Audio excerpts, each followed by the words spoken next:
Recently IELTS দিয়েছেন, bachelors করতে দেশের বাইরে পড়তে যেতে চাচ্ছেন, কিন্তু আইএলস এর রেজাল্ট কিছুটা খারাপ চলে এসেছে। Overall 5.5, no band less than 5.5 দিয়ে ডিরেক্ট ব্যাচেলার্সে কোথাও অ্যাপ্লিকেশন করতে পারছেন না।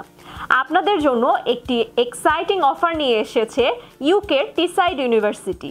ইউকের টিসাইড ইউনিভার্সিটিতে আপনারা আইএলস এ overall 5.5, no band less than 5.5 দিয়েই ডিরেক্ট ব্যাচেলার্স কোর্সে অ্যাপ্লিকেশন করার সুযোগ পাচ্ছেন।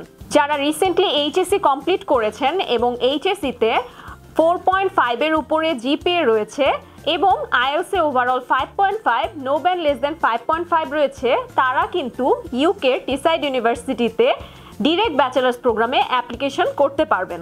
ইউকে টিসাইড ইউনিভার্সিটি একটি পাবলিক ইউনিভার্সিটি এবং এটি গোল্ড রেটেড সার্টিফাইড একটি ইউনিভার্সিটি, এবং এই হাই র্যাঙ্কিং ইউনিভার্সিটিতে অ্যাপ্লিকেশন করার জন্য আপনার কিন্তু আইএলস স্কোরও খুব বেশি লাগছে না। সো আপনারা যারা নেক্সট সেপ্টেম্বর ইনটেকে টিসাইড ইউনিভার্সিটিতে আইএলস এ 5.5, নো ব্যান্ড লেস দ্যান 5.5 দিয়ে ব্যাচেলার্স প্রোগ্রামে অ্যাপ্লিকেশন করতে চাচ্ছেন, তারা দেরি না করে এখনই আমাদের স্ক্রিনে দেওয়া নাম্বারে কন্ট্যাক্ট করুন অথবা সানজেনের অফিসে এসে সরাসরি অ্যাপ্লিকেশন প্রসেসিংটি স্টার্ট করে দিন।